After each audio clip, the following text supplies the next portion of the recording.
I was doing a little fine tuning to my plate carrier that I use for PT, and it worked out so well on one side that before I started the second, I thought, well, I'm going to film this and make a video. So here was the problem. I both walk and run wearing this plate vest. It's about 21 pounds. And when I walk, I carry two 15-pound weights, and I just walk as fast as I can. I call it a stagger. But then when I run, I ditch the dumbbells, and I just run with this. Now the problem is when I run, I really need to cinch the side straps up tight. And if you've ever run with one of these, you know what I mean, because I don't want the thing flopping. So I was finding that I didn't have anything to grab. I was having a hard time grabbing hold of and cinching this.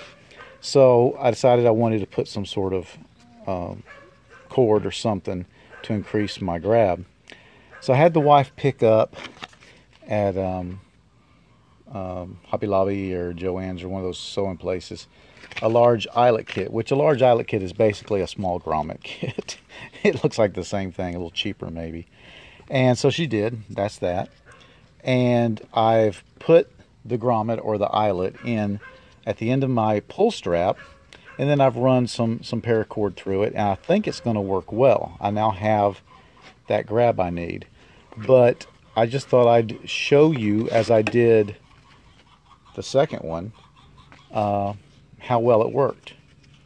Let's do that. And let me say, you know, if you don't PT with a plate vest, don't think this isn't for you, because if you find the need to put grommets into anything that that has some serious webbing, then you may want to watch this.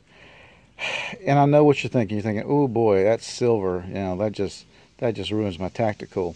Well, I'm not concerned about tactical in this situation, but also understand you could paint those when you were done. You know, put a little tape around so it didn't bleed, and spray paint that. It's not going to keep, but you could do it. Now, also, let me go ahead and say, if you're new to my channel, not one of my 5 faithful subscribers, I'm not going to do a second by second. This is how you do it. I'll give the I'll put the phone down, because I don't have camera equipment. I'm just using my phone. So I'm going to put the phone down. I'm going to do the thing. Then I'm going to tell you how I did it and what went right, what went wrong, and what to look for. And that's because, number one, I don't want to spend forever out here doing it. I do want to share this with you, but I got things to do. As my 5 faithful subscribers also have busy lives. And also, those 5, they're grown-ups. And they can understand instructions, and they don't need to have their hand held, right? So, and the reason I even say that is because I've had some comments on some older videos saying, oh, you didn't show us everything to do. No, I didn't. Grow up. All right, enough of that rant. So, what I'm going to do is, first I'm going to use my Super Tool 300. I think the best Leatherman out there. And I'm going to use the, oh hell, I forgot the name for it. You know, it's the thing for making holes in leather. Awl. I'm going to use the awl right about there, and I'm going to awl out my hole. Now, it'll only go to about there, which is actually not big enough. So then what I'll do is carefully use the knife blade to make it bigger. Then I'm going to use the tool that came with this little set to make that bigger. Now understand, this is some thick webbing, and it'll get all splayed and frayed, and I'll show you that. And we're going to have to burn it as we go to get rid of the excess. This is what I found works.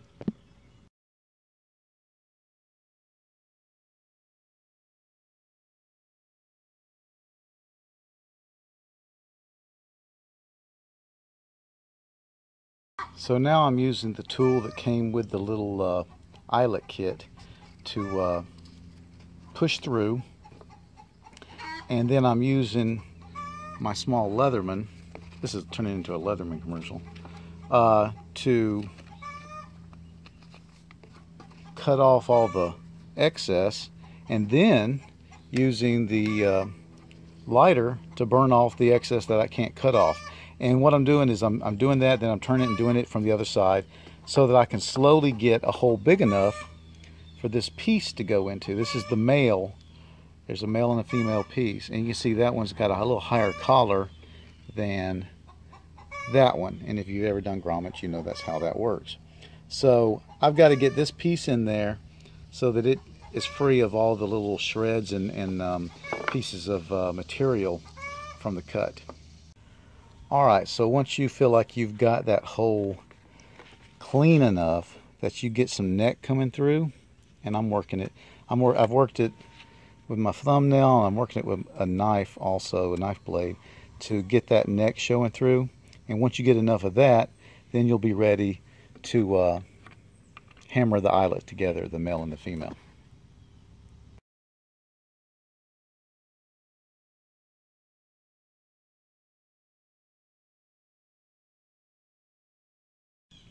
And that's what a hammered eyelet looks like. And it looked like it took pretty well. I'm happy with that.